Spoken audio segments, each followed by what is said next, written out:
Hello, and welcome to We Live for Saturday, your favorite college football podcast.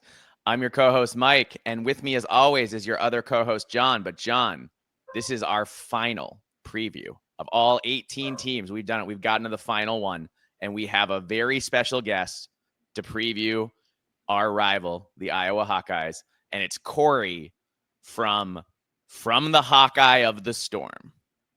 Cory, how you welcome. doing, guys? Thank you. Yeah. You saved the best for last. Was that all premeditated, or what? What was the thought process on that? We didn't try to do it, but we started pretty much with Wisconsin and ended with Iowa, and that was not intentional. It was just it was just when it would work out for scheduling, and we were happy we were able to get a hold of you and get you on. I know your time is very busy, so Cory is we're gonna ask him some questions, and then we'll finish the preview without him because he's got a very busy schedule. But we are really appreciative that you took the time to join us today. So just tell everybody where they can find your work. Yeah. From the Hawkeye of the Storm on YouTube. You can search the platform on all your major podcast platforms, Spotify, Apple. We've been around for about 5 years now, and we collaborate. Basically, the bread and butter of what we do is post-game coverage. So, yeah, I mean, after Iowa, Minnesota, I know you're a Gopher fan or, whatever Big Ten fan base you root for. We'll have post-game coverage after the Iowa game this year over on our channel. We take live calls, chats, video calls, all of that good stuff. We're usually on for 2 to 3 hours after football games.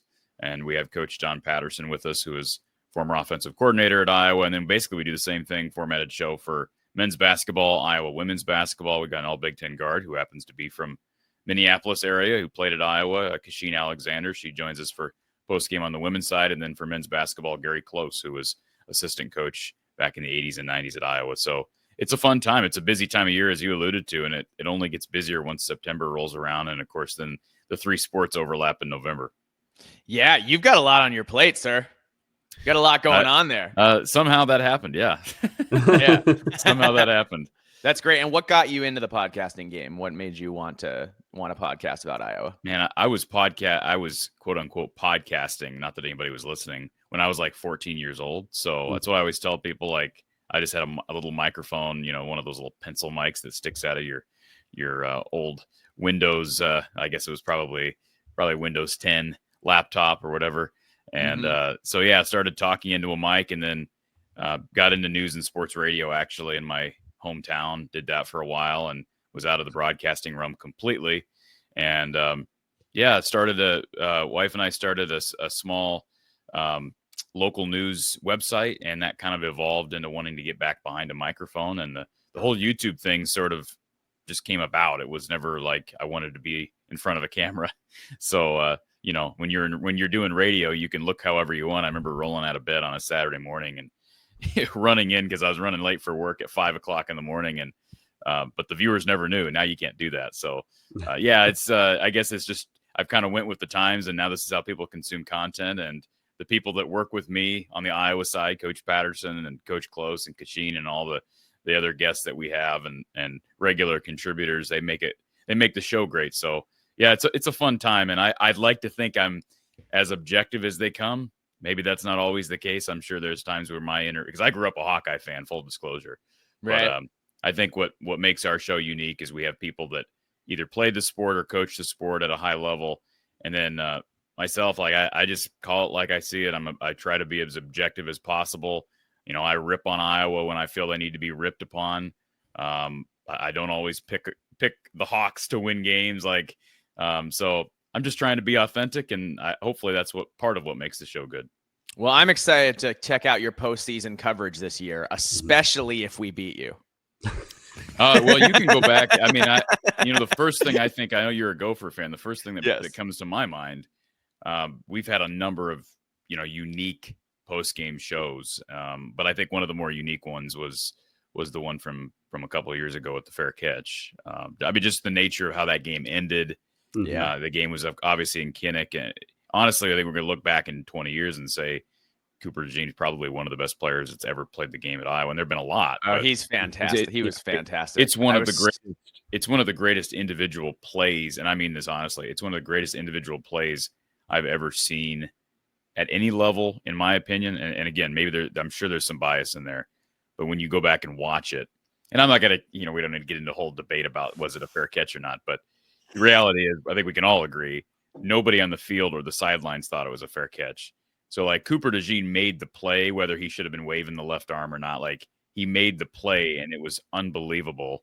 And so then to have that play taken away and the game taken away, in a sense, it created quite the post-game firestorm.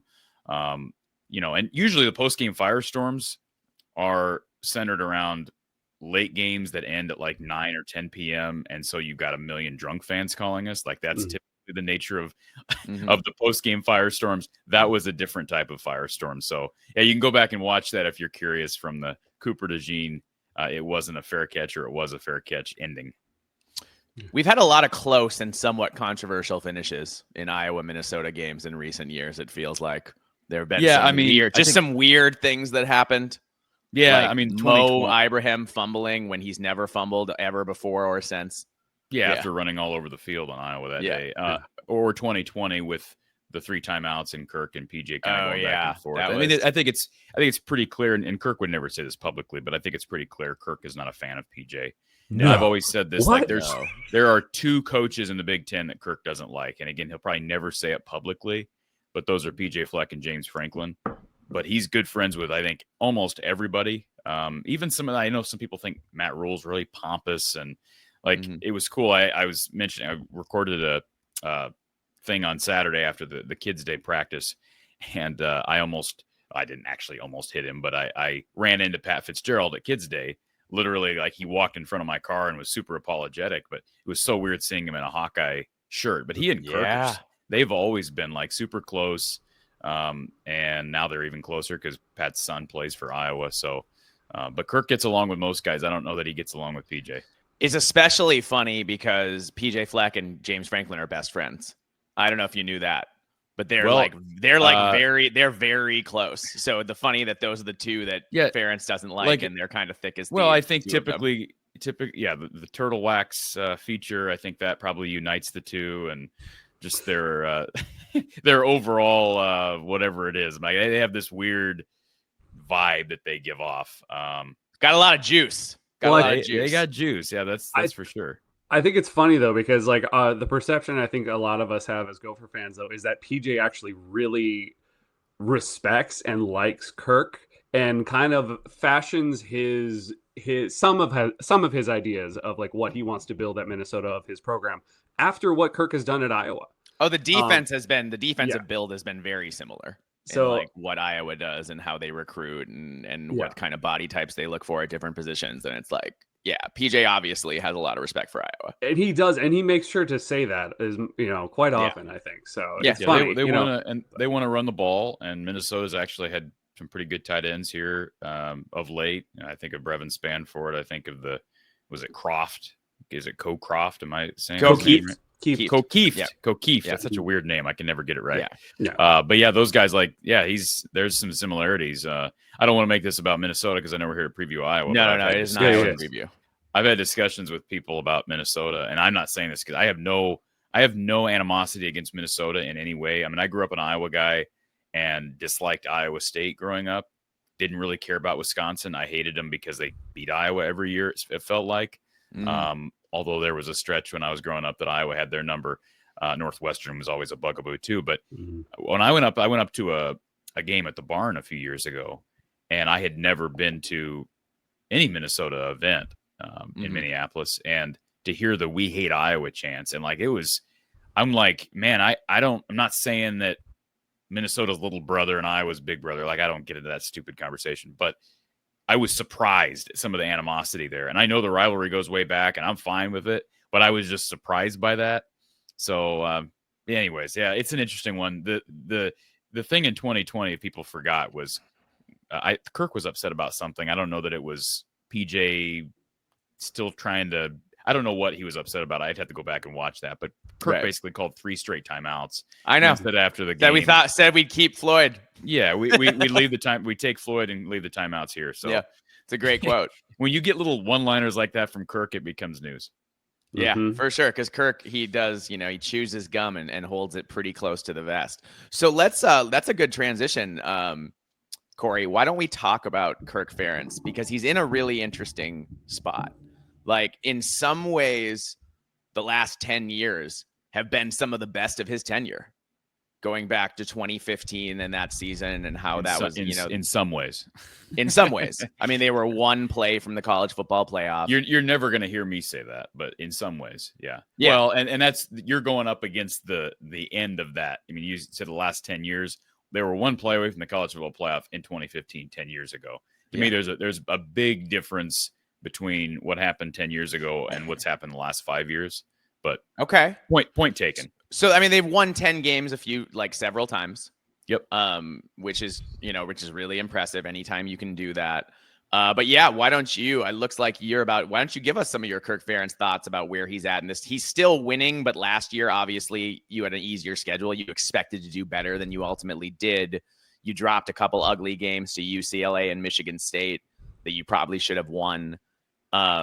How are you feeling about Kirk Ferentz at this point, at this juncture? Well, I just made a comment yesterday. I just think Kirk is in a place personally, from his perspective, that I don't know that he has any plans to retire. I don't think he has some grand date in mind. He's 2 wins away from breaking the record for most wins by a Big Ten coach. Right. I don't think that's what's going to move him into retirement. I know some people feel that. I heard somebody over the weekend say, I think he'll just retire after he breaks the record this year. And I'm like, I'm not on the inside, talking to Kirk and Mary and the family, but I've been given no indication from anybody that I would consider in the know that would make me think that he has any time in mind for retirement. He's got a contract through 2029. He's been this goes back to the Minnesota conversation. As much as I've defended Iowa over the years, I think of 2015 and the Colin Cowherd stuff. I don't know if you guys remember that, but there's a lot of controversy because Iowa was 12-0 and Baylor was like 12-0, and all this stuff about their schedules. It is true that Iowa greatly benefited from the makeup of the Big Ten Conference for how many years of the Big Ten West and East. So now with that format no longer in place, I made the comment 2 years ago. I'm like, we could easily see a big change here, just with the schedule balance that we haven't had for so many years. And Minnesota's, I think, an example. And you guys might not like this. I think Minnesota is an example of an underachiever in the division. And I say that not because of disrespect toward Minnesota, but because they play in that same division that Wisconsin and Iowa were able to basically monopolize for so long, and Northwestern a couple of years. And Minnesota, to me, has been incredibly talented at skill. You talk about the makeup of the team, and they want to run the ball and play defense, and yet Minnesota's had all these skill guys at tailback and at receiver. And I'm like, where have the results been? That's my honest thought. I mean, even Purdue had some results in there where they make the Big Ten title game. So, I mean, it's a conversation for a different day. Kirk has been able to take advantage of a weak West division. And, last year, the UCLA Michigan State games, anomalies, very strange. Couldn't stop the run against either team, especially UCLA. UCLA couldn't run the ball against anyone. Against anybody. It was a weird game. Could not contain Aiden Childs. I think Aiden Childs has a chance to be great, but he's not shown the ability to do that consistently. So that was odd. Matchup wise, I think that's a bad one. Iowa gets them again this year. Kirk is just steady Eddie. He is what he is, and I got a lot of respect for him as a human being. I know you've heard that before. The Brian situation was obviously toxic. It was unfortunate. Kirk put himself in that situation to where it's like, what do I do now? And I don't think he would have done anything. I really don't believe he would have done anything had the administration not stepped in. And I will say this, I applaud him for not being bitter and leaving after that. He seems to have taken it on the chin and just moved forward. And I applaud him for that, because that had to have been obviously very difficult. Brutal. Yeah, like to grind your way to 10 wins when you have the worst offense in the country for like 3 years. It grind your way to 10 wins twice. And I think the other year they were 8-5. Yeah, it's impressive. And then last year, first year under a new OC, I didn't think the defense was what I expected it to be. A lot of vets coming back. I think they actually might be a little better this year, even though they lost some big production people. And they win 8 games. But yeah, Kirk's just like he's hit the over, I think, every year, at least for the last 3 or 4 years, in spite of the offenses. And I think now with Tim Lester, there's a lot of questions. I mean, it's second year in an OC with an OC, finally has his guys in there, and they also have a different guy coaching receivers. They lost Liddell Betts to the league, so there's offensive questions everywhere. But it's an intriguing team to look at this year heading into the season. Yeah, absolutely. Before we move on, I just want to say that John and I are in different boats on the Ferentz thing. So John thinks Kirk Ferentz is a year or two from retiring, and I think he might outlive us all and die in that seat and never retire ever and be like Bill Snyder coaching in his mid-80s. I remember Bill and Kirk coached together, so they're from the same tree. Yeah. But no, I mean, I just don't know what Kirk will do. Yeah. It's funny, he made a comment to us Saturday after the scrimmage. I don't know how it got brought up, and I just noticed it. I didn't notice it when he said it, but I was posting the video last night, and I noticed it on just reviewing it. And he joked around about how, I don't really have any friends outside this football office, and he ha ha ha, and everybody laughs, and I'm like, no, he's kind of being true. Like, that's what they're not social people. From everything I know, Kirk and Mary are not social people. Now they're very family oriented. And I'm sure he'll love to spend time with his grandkids. They were running around in the field after the scrimmage on Saturday. And so that was kind of a cool moment. But yeah, he lives and breathes football. And until he's just not able to do this anymore, I mean, there's always a possibility, especially if he loses some of his and he's got great assistants from Seth Wallace to LeVar Woods to Phil Parker. If he loses guys, if those guys just start taking jobs, I could see that prompting him to retire early, but I'm starting to think more along the lines. I used to agree on the maybe 1 to 2 year. I've been saying 1 to 2 years for the last several years, and now I'm like, well, maybe it'll be more like 4, 5, 6. I don't know. We'll just have to see how his health holds up. Yeah, I was thinking more like somewhere between 2 and 5. Like is where I'm looking, and it just again, Mike, could be very, and you as well, I think could be very much correct. It wouldn't surprise me at all. It does seem like the fan base is getting a little. They're very respectful, and they really love what Kirk has done, and rightfully so. Nothing but the utmost respect for what he has done, and him as a coach. Always have, but it does seem like there's a lot more chatter over the last couple of years about like, we wouldn't mind if he retired, and so moving forward and moving on to whatever that might be. But I think a lot of that centered on the Brian thing. So it's I haven't heard as much of that over the last year, simply because people are excited about a new offense. Now, if like this year the offense goes backwards, because it did improve, like the numbers may not a lot. It was a lot better it. last year. The offense was a lot better last year, and a lot of that was Caleb Johnson. They lose him, yes, but it's going to be interesting to see if the offense takes a step. There's always going to be the people that want change, that want something new. But in general, I think especially if the offense improves this year, he's bought himself at least 2 or 3 more years. From the majority of the fan base. Because just so much of that was the Brian stuff. And I mean, I even said it. I'm like, well, if he can't be objective anymore and no one's going to force him to be objective, then I want to change. Like as a fan and analyst, like to me, this is not fun anymore to cover the sport. It's not fun to watch the sport. Yeah. And so like I said, it was a difficult situation. I applauded the AD when she made the decision. I don't think she was behind the decision. I think it was higher up than her, but and then Kirk has recovered from it. Yeah, well, if we're going to transition, obviously we still want to keep moving along here with and we're already talking about the offense, and you mentioned Caleb Johnson. So we obviously experienced what it was like to see what that guy was capable of on the field. Unbelievable player. Honestly, like him and Ashton Genty last year were just on next level. And in some ways, I mean, you could absolutely convince me that Johnson was a better running back than Genty in some ways. I could buy into some of that. Caleb Johnson is the best Iowa running back since Sean Green, full stop. Yeah. He's terrifying. He was now, amazing. I personally, I don't think he's better than Genty, but go ahead.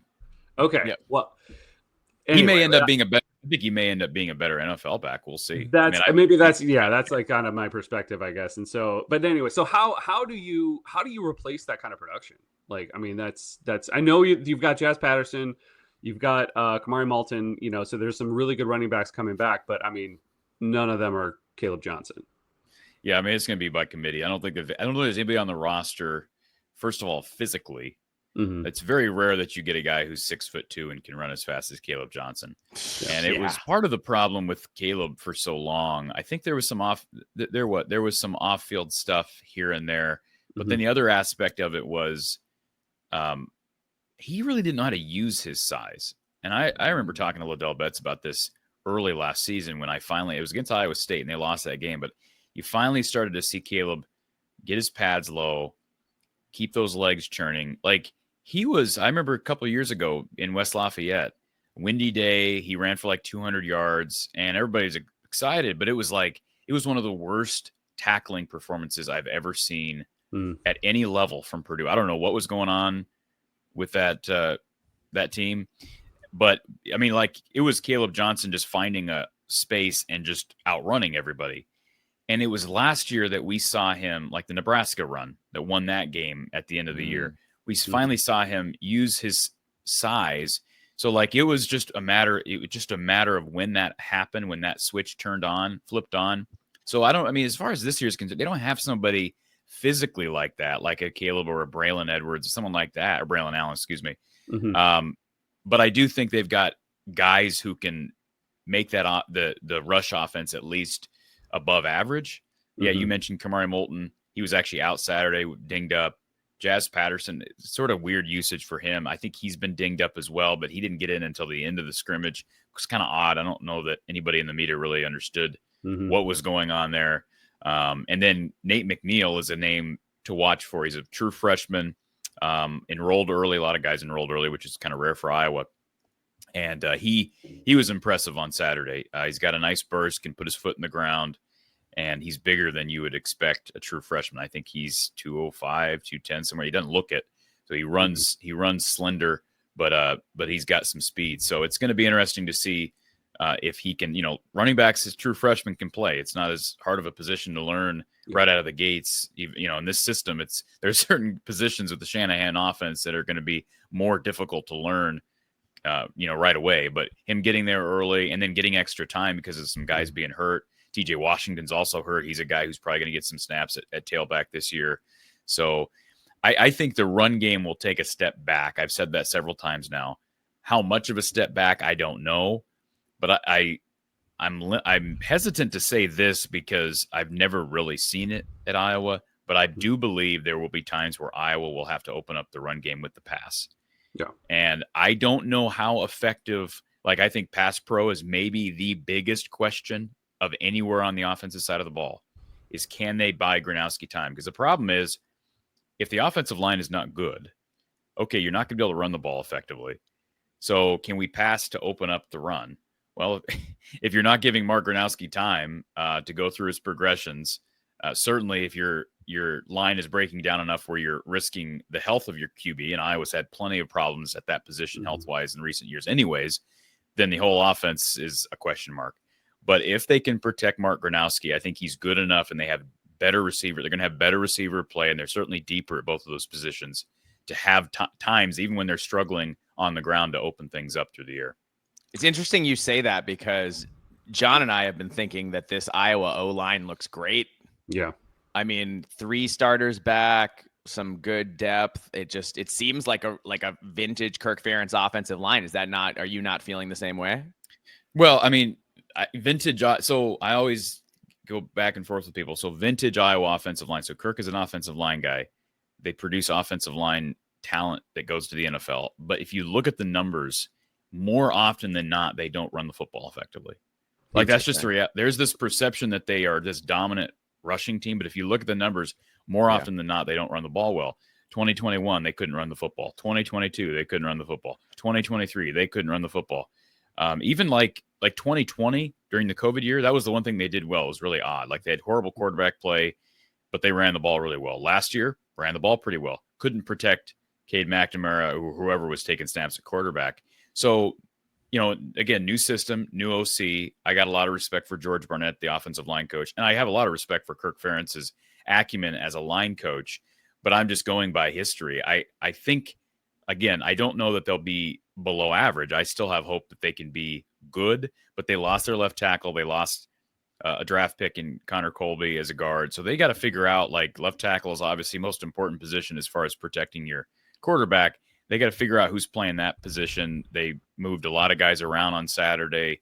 They brought in an All-American from the D2 ranks, and sounds like his progression since he got there this summer has been a little bit slow, trying to catch up speed-wise.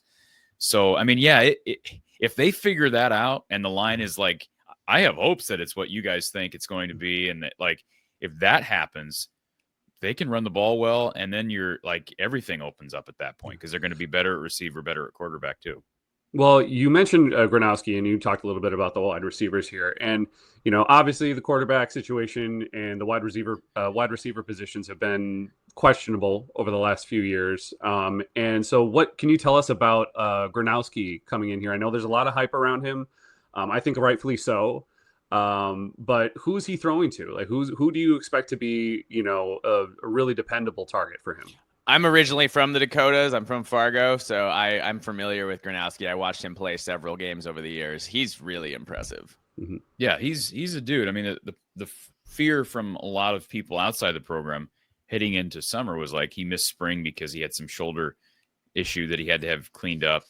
And so that, like, yeah, that can stunt the chemistry and the maturation with him and the receivers. But the receiver room, like, I don't know that offensive line, where they're at with those two spots. I'm a little bit like, there's some battles you're like, oh, it's healthy, and like it's a good problem to have that we don't know who the starters are. And I think that's the case with receiver. I don't know that that's the case at left tackle or left guard yet. Like, I think they got to figure out who's going to take a step forward. Receiver, I really do think, and I may just be drinking the Kool-Aid, but I think they've got a number of guys. Any one of them could start. I think any number of them are good enough. And it wasn't all that many years ago that Iowa had walk-ons as their third and fourth string receivers, or I should say their third or fourth receivers on the depth chart. So, yeah, I mean, I think likely if I had to guess today, it's probably the kid from Northwest Iowa, Reese Vanderzee, who had 3 touchdowns in the opener last year. He's big, he's long, he's got great speed, great hands. He looked good Saturday. Seth Anderson was the most impressive receiver Saturday, so I'd probably have to give him the nod. And then I keep hearing great things about KJ Parker, who's a bit of an unknown. He's undersized, but Tim Lester has a history of getting undersized receivers to be productive in college and then, attractive to scouts. Dwayne Eskridge being one, Jaden Reed, Michigan State transfer being another. So I think those 3 guys, and then we can't forget the fact that Iowa does have the best return guy in the country who won the Jet Award last year, in Caden Weegan. Yeah. He's trying to work his way into earning snaps on offense. So you get him in the ball, the ball in the open field. He just got to be able to run routes and catch the ball a little bit more effective. So he's in battles. I mean, I could just give you more guys. Jared Bowie's a guy who's been dinged up, but he's played. Dayton Howard's played. What about Jacob Gill? He had 400 yards. Jacob Gill's probably – that's funny. It's like Jacob Gill is the forgotten guy, and he's probably their most complete guy. He's the veteran, the leader. Sam Phillips is a transfer from Chattanooga that's got great speed. He's a 5'9" kid that can fly. So, yeah, I mean, we just went through like 6 or 7 guys. I'm not expecting other Big Ten foes to be scared of Iowa's receiver room, but like for Iowa fans who have not seen anybody that can produce at receiver for so long, I think there's reason for excitement. That is really exciting, especially, and it's been a thing where, jerks, we don't like Bud Elliott here at this podcast very much.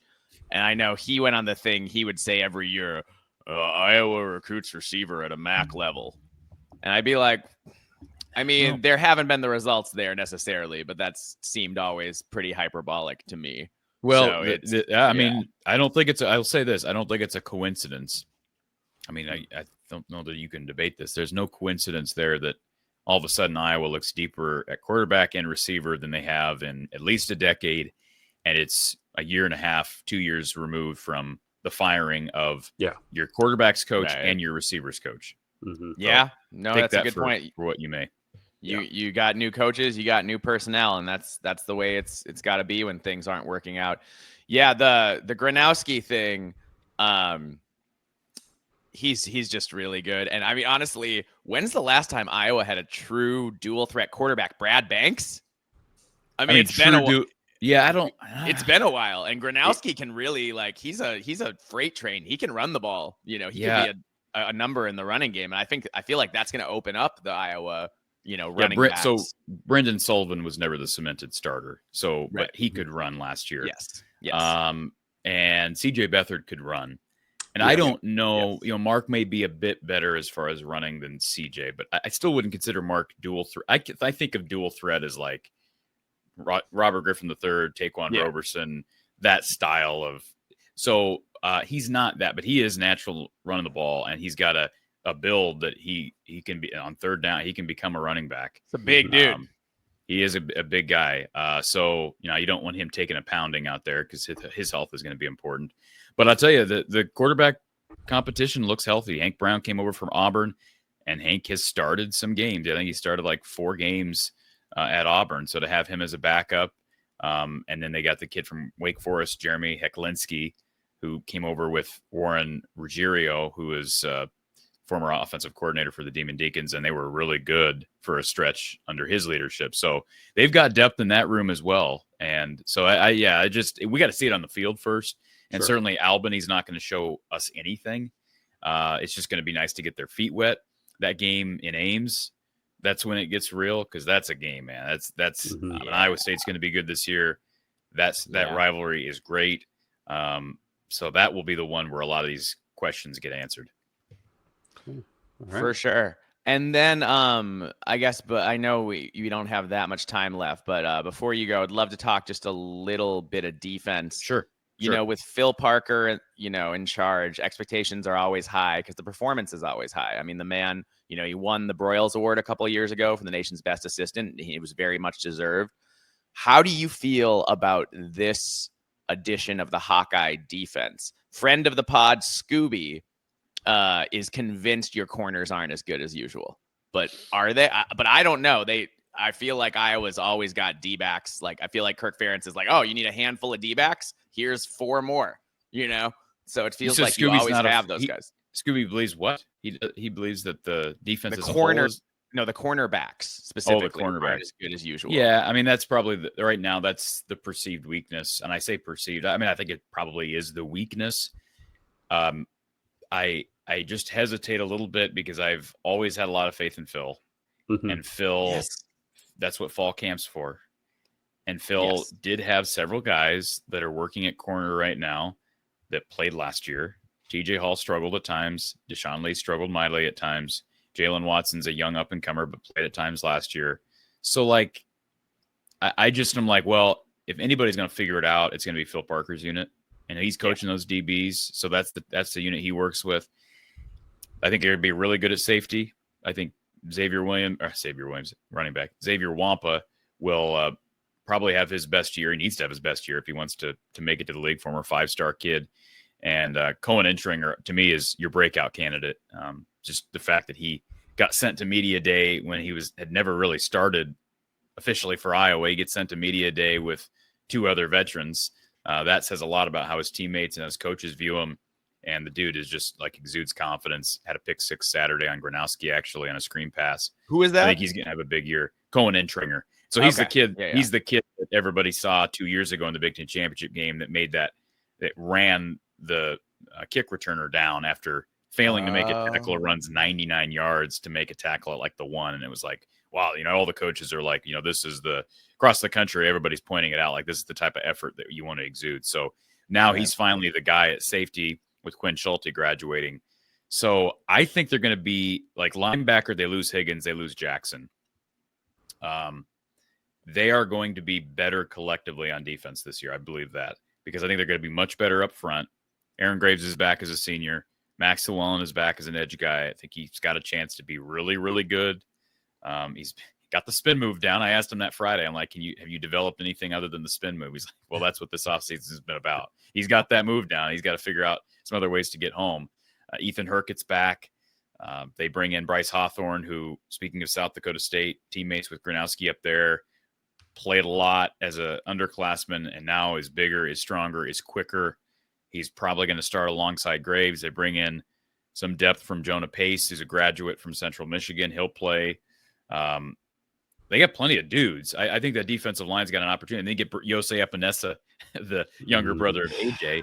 I was just going to ask about that. I can't believe there's another Epinesa brother. Yeah, so he's a 5-star. I don't think he's going to be some big factor this year because he didn't enroll early. I think if he'd gotten there in the spring, it might have made a difference. Now, they may unleash him in a few games, and I still think they may limit him to 4 to keep his red shirt. Not that he'll probably he'll probably go pro. Limit them to 4. That I feel like that will still allow him to play against us. John, I Probably. know he's going to play against Minnesota, and then he's going to sit against Oregon and play against USC, Sparty, and Nebraska. I can feel it now. He's a kid that he's a kid now. Especially because when is that Minnesota game? It is your October 25th. Oh, yeah, that's late enough in the season. He'll be ready by then. Yeah. Oh, I can't believe you got another Epinesa. Is this the last one? This better be. How many more are there? This is the last one. Yeah, I believe goodness. so. And he looks I mean, he's still thin, but boy, he looks like AJ in the face. Yeah. Man, he just looks exactly like AJ, and he acts like AJ. It's really strange. Well, as long as he's not trying to be somebody he's not. Looking at you, Dylan Raiola. Be yourself, buddy. Be yourself. Be you, Dylan Raiola. You be you. You don't need to be Patrick Mahomes. Just be you. We just did our Nebraska preview, and we were saying Dylan Raiola's got to embrace his own personality, not somebody else's. Yeah, that's when you have an identity issue. That's hard to just, It's a weird thing. Yeah, exactly.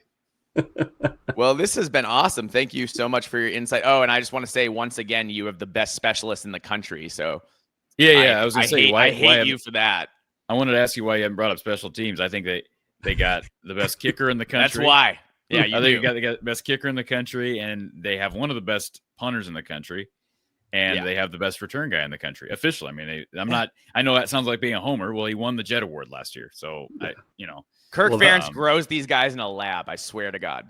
Well, that's why LeVar Woods, give that guy credit. Yes. Incredible special teams coordinator. LeVar Woods is a fantastic. And now his son is on the team too, Mason Woods. Oh, really? His son was a 4-star recruit and is a tight end. So we'll see if they use him a little on special teams this year. Well, we fully expect. We talked about this last year when it came to USC and their misunderstanding of teams like Iowa, Minnesota, Illinois, Wisconsin, all that. For the most part of what they're running into, because there was a lot of talk that really their only competition was going to be, the top tier, big, Michigan, Ohio State, Penn State, whatever. And they learned quick that it's a little harder to win, and there's going to be ways in certain teams that are going to frustrate you. And I'm really looking forward to that Iowa USC game because I can't wait for them to get Iowa'd. And even if they win, want to come out feeling relieved that it's over because they're exhausted. It's late in the year too. That's got Iowa written all over it. I can wait on that game simply because of what happened when Iowa went to LA last year. Mm-hmm. But different year, different circumstances. Going out west is just something that I don't particularly like. Iowa basketball had a horrible time out in LA for a week stretch last year too. So I don't know, that's something they got to figure out how to do. But I hope it. When I give my breakdown of this team, like I hope people realize I'm not predicting this offense is going to be top 30, top 40 in the country. But I also don't think they have to be to win 9 games. Maybe you squint and find a way to 10. And if you find a way to 10, you're probably in the playoff. So, we've seen it before. I mean, it's a pretty favorable schedule. I mean, you have Oregon, but you don't have to play Ohio State or Michigan. Well, it's manageable because you get Penn State, Indiana, and Oregon all at home. Yeah, I think it's the biggest thing. Like those are 3 ranked teams right there. Penn State may be the best team in the country. Yeah, and Iowa gets them at home. Now, I could see them losing 2 of those games. Hopefully, they win 2 of those games. I could drop 1. If you can steal 1, either Penn State, Oregon, they should beat Indiana at home, even though Indiana is coming off a playoff berth in Kinnick. In the trenches, you should be better than Indiana is. Theoretically, yeah, and that home field advantage is obviously phenomenal. So, but good luck with Elijah Surratt. That guy is crazy. And the big game, I think that'll give us a big idea. I mentioned this earlier, that Iowa State game. Yeah, just going on the road early. That game is always close. Iowa's had their number in Jack Trice, but man, that's going to because if they win that game, they're probably undefeated in September. Because they get Albany, they get UMass, they get Rutgers. And so that can obviously just momentum wise change a lot. And you never know after that. Well, we have high expectations for Iowa this year. And we're just curious of what your thoughts on like a record projection, if you will. Like what do you think is possible? Well, I can't give you a record projection specifically, but I think they'll be over the 7.5. I think they're predicted. Okay. Yeah. 7.5. So I think they'll be over that. If they're under that, then it's a disappointment without question. Like there's absolutely. 7-5 is a huge disappointment, regardless of what people say. So 8-4, I would say would be frustrating. It would still hit the over, but it would be, for me, my expectations. See, I would have, if I was setting the line, I would have probably set them right at 8. Yeah. 7.5 is a little old, probably not 8.5, but right at 8. So I would say 8-4 would be frustrating, but like, okay, a tough schedule. 9-3, again, may get you in the playoff consideration. If they're 7-2 in the Big Ten, and one of those 3 losses against Iowa State, it'll be interesting to see, does that even get them in the conversation for the Big Ten championship game? Depends on how much the conference beats up on one another, right? The cannibalism. And then 10-2 gets you in. Anything better is, I guess, icing on the cake. Well, anything better, you're playing for the Big Ten title. Yeah. There you go. Yeah. Well, Definitely. I think both of us definitely have some high hopes, especially if that offensive line ends up being what we're expecting it to be. So I'm more like high fears. I'm not hoping for it. Yeah. More like I'm afraid of that. That's what's going to happen. And this will be, let's see. So I'm not as sharp as I used to be with schedules. I believe they're in Kinnick for Minnesota, correct? Yep. I'm going to be at that game. It's going to be my first trip to Kinnick. Okay. Any advice for things I have to do in Iowa City while I'm there? Just make sure I was going to say make sure your plates are covered so your car doesn't get trashed. But no, Iowa fans aren't like, I think in general, Iowa fans aren't like that. To do in Iowa City, man, there's some good restaurants, but man, I'll tell you what to do in Iowa City is go to Kinnick for a night game. What time is that game? Is that night? It hasn't been announced yet. Okay. I don't know what their night. They'll announce it probably like 2 weeks before. I hope it's a night game. Yeah, my guess is it'll be mid-afternoon, but that game's in late October, so by the time you roll around to the fourth quarter, the sun will be going down. And, I mean, not to be that guy, but it's possible that's a game with 2 ranked teams. Just saying, because Minnesota's only like truly game that they should lose before that is, Ohio State, if Minnesota can beat Nebraska. And, Iowa, the only game before that really you should theoretically lose is Penn State. You should be favored in all those other games. So I don't know about Iowa State. They may not be favored against Iowa State. You don't think so? Even though they lost their receivers, you think still Iowa State's going to be They bring favored? a lot back on defense. They bring Rocco back. That's going to be obviously, again, just phenomenal game. It's always a fun game to watch. Love the Cyhawk. So I think it being in Jack Trice, I may favor Iowa State by 1 or 2. If it was in Kinnick, I'd probably favor Iowa by 2 or 3. So that's sort of where I'm at. But that Minnesota game will be fun, and the north end zone. I don't know where you're going to be sitting, but that north end zone is unbelievable as far as sound. We haven't gotten them assigned yet, but I think I'm in the Gopher section, wherever that is, because I bought them through the U of M. Okay. So enjoy it. Enjoy it. It's I don't think there's much more for, like, it's great being in Kinnick. There's not much that I enjoy more than going on the road, though, to an opposing. Like when I was in Camp Randall, I feel like 2 years ago, that it's just a great experience, especially when your team wins. Especially when your team wins, and like it feels great. Yeah. We went to UCLA last year and we had 15,000 fans there, and I swear we were louder than their home crowd. You could hear it on TV even when I watched it back. And that feels good. It feels good to like invade somewhere with a bunch of fans and then win. That's a great feeling. Exactly. No, I agree. Yeah. Well, Cory, I know your time is running on us, and we want to get you out of here. I appreciate you being generous with your time. Any last thoughts on the 2025 Iowa Hawkeyes before we get you out of here? No, I just think, with the playoff now, it creates more interesting conversations this time of year. I'm not an advocate for just continuing to expand beyond maybe 16, maybe. But, I think it's the Big Ten's wide open. I think Penn State's probably projected to win the conference, but I think Ohio State's incredibly talented. I think Michigan will bounce back. I don't know what to expect out of Wisconsin. I don't know what to expect out of Nebraska. I think UCLA is going to be better than people think. I think USC will probably be pretty good. Indiana will probably take a little bit of a step back, but it's probably the best conference in the country now. I wouldn't have said that 2 years ago, but I think it's the best conference in the country now. It is. And I think Iowa's got a chance to win 9 to 10 games if they get the most out of quarterback and they stay healthy at some other key positions. But man, it's a gauntlet. It is for everybody. Yep. It kills me to admit that you're right. It kills me to admit that you're right. Oh, But go back. You are right. We'll probably disagree on the fair catch thing. So, like I say, go back and watch the it was or it wasn't a fair catch show, and so. Well, I'm glad that we can keep that alive forever, and we can see we're going to be in retirement homes arguing about that play. A lot of t-shirts were made after that. I have one actually. Yeah. So. Yeah, we made some too. Yeah, it was fun for everybody, especially us. All right. Well, Cory, thank you so much for your time, man. All right, it was guys. awesome having you on here. And make sure to shoot me a logo for your pod and also a picture, and we'll put it on the thumbnail. Sounds good. All right, guys. Take care. Appreciate it. Take it easy, Cory. Thanks so much. That was great. Yeah, that was great. That was real nice. Awesome. So that's Cory from the Hawkeye of the Storm. So from is in the title. Capital F. Yes. Capital F. From the Hawkeye of the Storm. Yes, that's the whole. Yes, that's the whole title. I had that confused a little bit, so I'll have to change. I'll have to adjust that when we post it because I thought it was just Hawkeye of the Storm. Yeah. Well, but it's from the Hawkeye of the Storm. I'm interested. So you know what jumps out at me right away, John? Mm-hmm. We disagree on O-line and receivers. Yeah. Because I think their O-line is better than he thinks they are. Yeah. Cory thinks they are. Mm-hmm. And I think their receivers are worse than he thinks they are. Well, and also it was an invalid fair catch signal. That's also what I disagree on. But well, yeah, it was clearly. Like we laugh, but he was doing this like over and over and over again.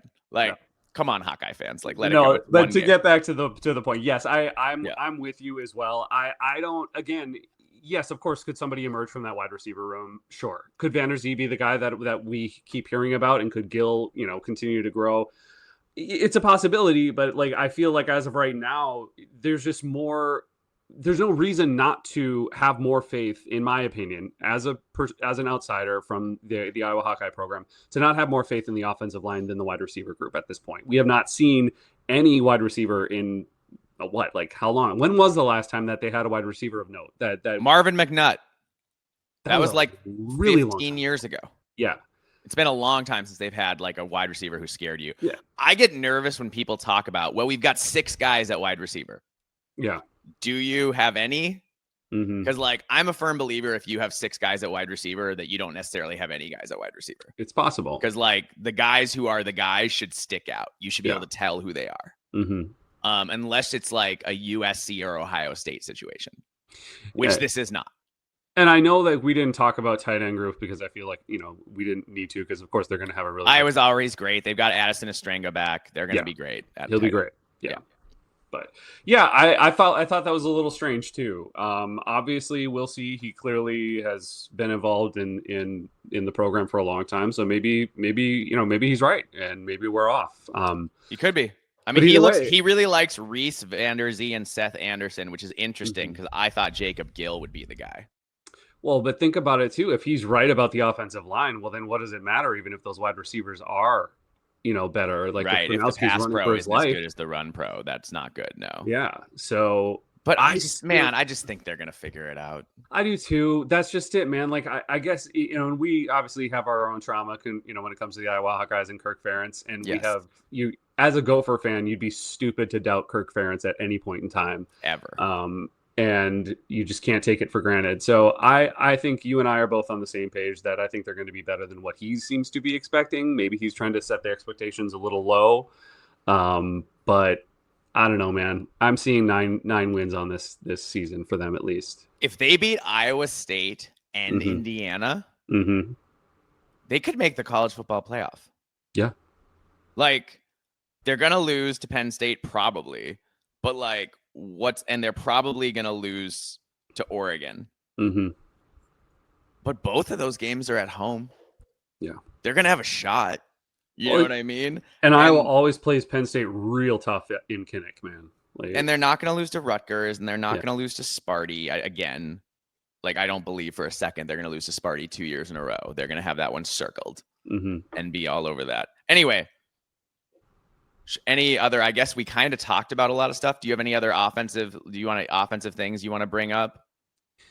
No. I think we covered it pretty well, and we're talking about right now with what the expectations are offensively and defensively. Again, I don't even think there's much to talk about on the defense, considering it's a Phil Parker defense. I think it's going to be pretty elite. I am curious because we talked about it last year and we've touched on it since then as well, that last year was, and I wanted to kind of mention that, like, last year did seem like they were leakier than usual. They were still very good, Yes. but he's expecting them to be better overall. Especially as the year went on. They were kind of better at the beginning of the year. Yeah. And they kind of fell off a little bit. Yeah. Yeah, they were leakier than normal. He doesn't seem that worried, and I kind of am not either. No, I wouldn't. It's Phil Parker. Yeah. Yeah. It's Phil Parker. They're going to find a way to be elite. He's going to find, we may not know who the starting corners are, but he's going to figure out a way to have somebody ready to start there. Yeah. At those spots. I just, until Iowa shows me they can be bad in the secondary, I just assume they're going to be really good in the secondary. Yep. Same. Yeah. Even with the turnover, even with losing the playmakers that they do.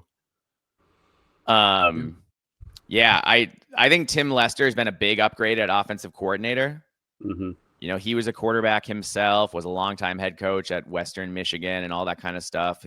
He had kind of a mixed resume, but like you saw their competence immediately jump last year. Yeah. They knew what they were doing. They knew how to set teams up. They knew how to get advantages in the run game, and they did, and they exploited them. It's interesting what he says. He is kind of right though about Kirk Ferentz O-lines, because historically they have a lot of great players, but they aren't always great at run blocking. They're usually always great at pass blocking. Yeah, that's why being worried about the pass pro is interesting to me. I was not expecting that. I was taken aback by him saying that. But I guess when you think about it, with McNamara, the last couple of years, he was definitely having to move in that pocket more than you would have expected him, and obviously it didn't help either that he was playing hurt. But yeah, well, it'll be interesting. I guess maybe there's more variance to this Iowa team than what we previously expected. So yeah, potentially, but I also think there's a lot of upside here. Oh yeah, like I hate to say it, but would you really be that surprised if Iowa finds a way to go 10-2? No, I wouldn't. But like they could also go 7-5. They could, but I feel like that would be if, like, let's say Gronowski gets hurt, then sure, then I can see 7-5 pot. But even then, I feel like it'd be hard to lose to not go 8-4 at that point. I just don't think they're going to lose to Iowa State 2 years in a row, especially when Iowa State lost their star receivers, both of them. Yeah, so like I know he's really worried about that game, and obviously it's a big rivalry game for them. It's their biggest rivalry. But I think they win that. UMass at Rutgers. I've got the Indiana game circled, man. Yeah. That's a big, it's Iowa State and Indiana. And if they can win both of those, they can go to the playoff. Yeah. But they got to win both of those. They can't drop one of those two, I don't think. And still, should we just play the schedule game then here, and we can go through that? Should we just play and call it good? Yeah, we can do that. Let's do it. Let me see if there's anything in my big notes that I really wanted to say. I think the D line is going to be really good too. Oh yeah. Aaron Graves and Ethan Herkett are back, and they're both big time playmakers. There's a new Epinesa brother. They brought in transfers and Jonah Pace at D tackle and pass rush specialist Bryce Hawthorne. The thing that's interesting is that they lost both their linebacker starters to graduation, which might hurt them early in the year. But by the time we play them, they're going to have it figured out. Of course they will. Because it's Iowa. Yeah. So yeah. And then once again, their kicker, I don't think he's the best punter or kicker in the Big Ten, because I think what's his face from Michigan is. Yeah. But dude, he went 20 for 23 on field goals last year. Drew Stevens, and their punter averaged over 44 yards a punt as a freshman. And Caden Weechin did lead the league in kick return and punt return average. So yeah, they're going to win some games on special teams is what I'm saying. Yes, there's going to be a game you look up at the end of the game this year and you think they don't have enough offense and they've had too many turnovers and they should lose, and somehow they're just going to win and you're just going to be angry. And all I can hope is that it's not against us. I have a feeling that's going to be the USC game. Yeah. Dude, I do really too. do. USC is way over. We love USC, Jay. Love it. Yeah. Great guy. Great guest. He is overconfident about Iowa. Well, and again, even if USC wins, I feel like it's going to be one of those games where they're just going to be so exhausted by the end of it, and just be grateful that they squeaked it's by. over. Yeah. Okay, let's play schedule game. Cool. Albany. We don't need to talk about that. Nope. I didn't even realize Albany had a football team.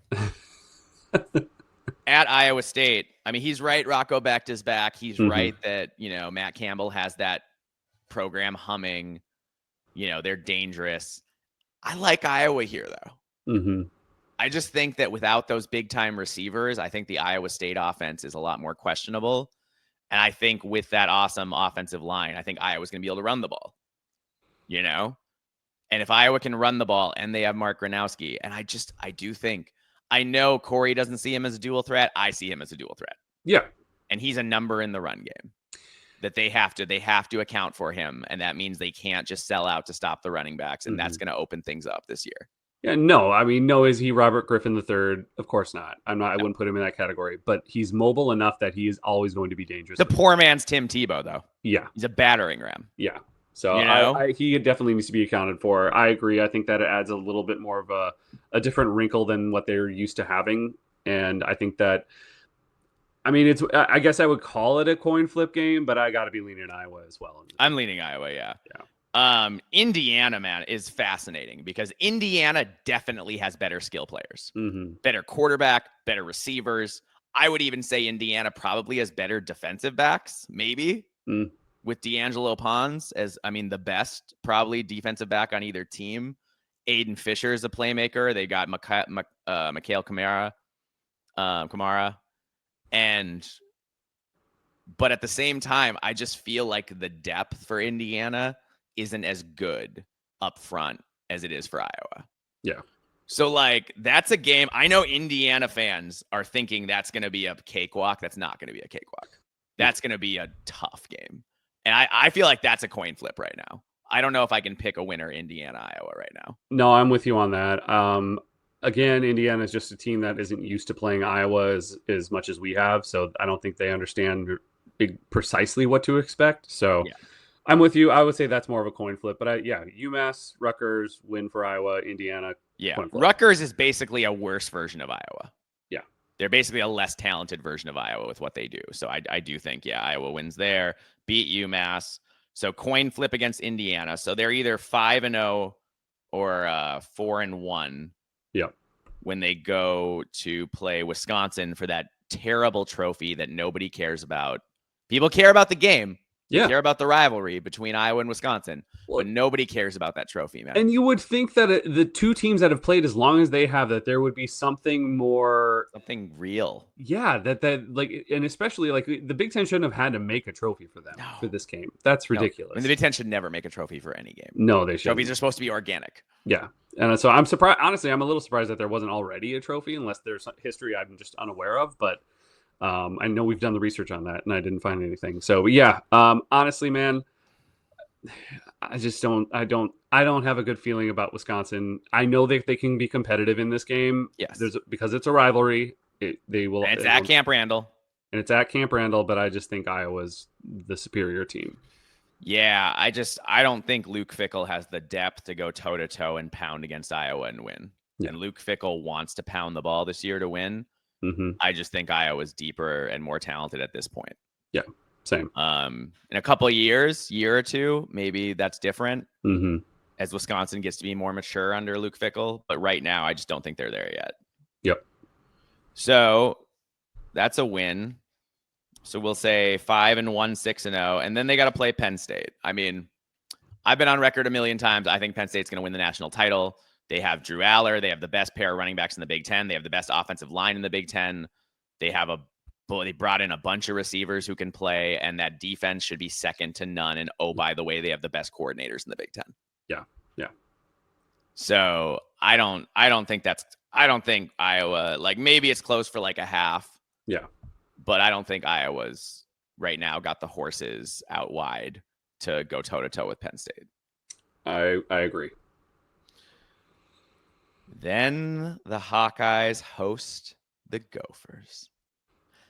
And man, I'm going to be at this game. I really want to pick Minnesota to win this game. I think Gophers have a lot going for them. I think they have the third best running back room in the Big Ten behind Penn State and Ohio State. I think Minnesota has, pretty nice wide receivers. I think Drake Lindsey is going to be better than expected at quarterback. I think the defense is going to be really good behind a really good defensive line and amazing safeties, and pretty good linebackers. Until I know we beat them at Kinnick last time, I don't think I can pick Minnesota in this game right now.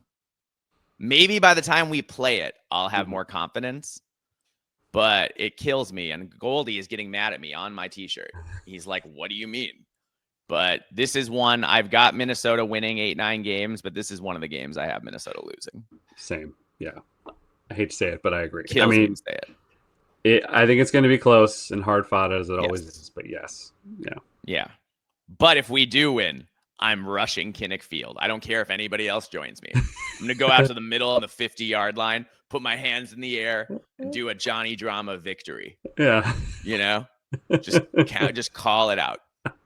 So I'm going to be cheering hard at that game. Oh, I think the Gophers have a chance. I think the Gophers have a real chance. I don't even know if you're going to be able to record a podcast to review all the games after that. So. Oh, my voice is going to be dead. Oh, it's going to be gone. Absolutely. Yeah, especially because I'm going to be cheering extra loud to try to get the Gopher fans to also cheer loud. Because there's nothing more annoying when you're at home than when you can hear the road fans cheering. It's awful. It's irritating. It's so frustrating. You don't want to hear it. You don't want to hear them. You don't want to see them. You want them to disappear. Yep. So I'm excited for that. So we'll give Iowa the win there. So then they're at 7-1 or 6-2, and they got to host the Ducks. I think Oregon is just too good across the board. I think that defensive line, especially, is terrifying. I think Gronowski's gonna be running for his life. Yeah, I don't see this happening. I think just the talent advantage that Oregon has is just too much. Will Iowa make it a game? Yeah, I think they definitely could, but I agree. And Iowa's got a bye before this one too. Yeah. And Iowa's also got a bye before the Wisconsin game, so that makes me even more on Iowa to beat Wisconsin. Yep. But yeah, they've got a bye before Oregon. So we got them losing that. So they've got 2 to 3 losses, and then they got to go to USC. I don't like this matchup for USC. I think Iowa's gonna be good enough to control the clock. I think they're gonna be able to win time of possession. I think they're gonna force some 3-and-outs. I think it's an ugly game, man. But if I had to pick right now, I've got Iowa beating USC. If Jaden Mayava is the quarterback still at this point in time, he's either been really good or Hassan Longstreet is not it. Yeah. So either way, I like Iowa's chances. I think it'll be a frustrating game. It'll be ugly, but I do see Iowa somehow finding a way to work through this and win that game. Yeah, for sure. And USC fans are going to be pulling their hair out and wailing about how unfair the Big Ten officiating is. Yeah, they like to do that. Welcome to the club. Well, yeah, dude. It's like they're like we don't get the calls, and Michigan and Ohio State do. I'm like, welcome to the league. Yeah. Congratulations. That's how it goes. You have to not only be good enough to beat those teams, you have to be good enough to beat those teams and with the refs kind of on their side. Yep. It's hard. It's really hard. So then you go into the Sparty game and you've got, but probably 2 or 3 losses. And I just think, man, because Michigan State upset Iowa last year, I think Iowa's got this one circled. Yeah. It's at home. It's in late November. It's probably going to be cold. I think Iowa's just tougher at this point. I don't think the Spartans have the depth to pound with Iowa for 4 quarters when, Iowa sees it coming. Nick Marsh is a problem as a receiver, and Aiden Childs is very good. So Michigan State could win the game if Childs puts the team on his back. Right? I'm not saying there's no chance, but if I have to pick, I'm picking Iowa. Yeah, I am too. I think Iowa has this one. I think they'll have Childs figured out for sure by then as well. So even if Childs is doing much better, I think that secondary is going to be able to find a way to shut him down. Yeah. And then they finish up the year on Black Friday against the Cornhuskers. John, this could be to go to the playoff for Iowa. This could be we win and we're in the playoff, or we lose and we're out of the playoff kind of game. I mean, it could be a really big game. And it could be a big game for Nebraska too. Yeah. For bowl positioning and whatever. So this is going to be, and they've had some hard fought games in recent years. Iowa's mostly snuck them out. I think Nebraska's too one-dimensional because I think they're going to be a good passing team, but not a good running team. And I think if you're one-dimensional against Iowa, I think if you're passing, you have a chance, right? Because Iowa's going to load up to stop the run, and that's how their whole defense is built. But unless Emmett Johnson emerges more than I think he's going to, I think I have to pick Iowa in this game. I mean, I'm really seeing this as a coin flip. I don't know exactly who to pick. Yeah. Historically, yes, I would choose Iowa, but we've seen it happen. And last year was, Nebraska put up a real good fight. Nebraska should have won that game last year. Yeah. So they pissed that away. Yeah. Obviously we know this is the biggest rivalry in the Big Ten for Nebraska. They're going to have this one circled as well. Yeah. I don't know. Honestly, for me, this is a 50-50. Like I think I don't know what to pick on this one. So once again, we have Iowa between 8 and 10 wins. Yeah. Which is, and if it's 8, it'll be, the fan base will, as Cory says, will think it's fine. And if it's more than that, they'll be really happy. But if it's fewer than 8, then we might start to get some uncomfortable questions about Kirk Ferentz and how long he's going to be around. Yep. Well, yeah. All right, John, we're done. We previewed all 18 Big Ten teams. All 18 took us 2.5 months almost. I mean, this has been a thing. Yeah. So this has been a lot of effort, a lot of preparation, but I do feel like I know these Big Ten teams really well now. Yeah. I know their personnel. I know the expectations. And so now if they don't meet expectations, that'll be the next thing. Or if they do, we'll talk about it once we get into other things, because we're going to put out some clips I'm going to put out some clips from some of our longer episodes this week, but we are done doing previews. We're done recording them, and we are moving on to getting ready for the season.